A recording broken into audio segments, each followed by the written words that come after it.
C'est juste que depuis 2 ans, les banques centrales américaines et européennes sont au-delà de leur mandat initial. Elles n'ont plus seulement à contrôler la masse monétaire et la stabilité des prix, mais elles servent d'intermédiaires. Elles récoltent l'argent des banques et ensuite cet argent sert soit à financer directement un État, soit à sauver le système bancaire en reprêtant l'argent à d'autres banques. Mais pourquoi on lui demande un nouveau rôle alors ? Parce qu'en Europe, on a l'impression que la Banque centrale européenne pourrait aller plus loin. La Banque centrale américaine a par exemple financé directement l'État américain en achetant massivement des obligations de l'État américain.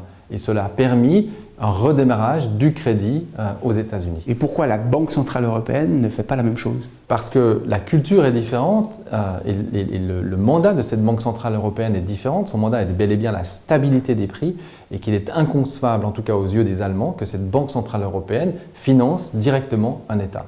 Et quel est le risque de la politique menée par la Réserve fédérale américaine ? Alors on a des risques différents. Aux États-Unis, le risque, c'est qu'en contrôlant les taux d'intérêt et en les gardant très très bas aussi longtemps, on induise en erreur la prise de décision de beaucoup d'investisseurs. Les marchés financiers l'ont bien compris, chaque fois que les taux sont maintenus très bas, il y a une prise de risque qui s'installe et les marchés se mettent à monter. En Europe, le risque est différent puisque la Banque centrale européenne a prêté directement aux banques européennes qui, avec cet argent, sont allées acheter et financer des États européens endettés. Le risque pour elles, c'est qu'en cas de restructuration de la dette de ces États ou de la faillite, ce soit les banques qui portent à nouveau le coût de ces opérations et risquent la faillite à leur place. Et si on compare avec l'attitude, la politique de la Banque nationale suisse, a-t-elle suivi le même schéma ?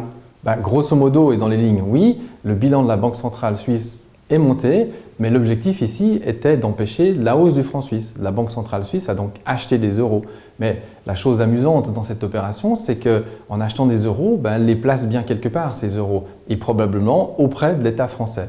Donc ce que la Banque centrale européenne ne veut pas faire, le financement direct d'un État, la Banque nationale suisse, pour ses propres raisons, le fait aujourd'hui.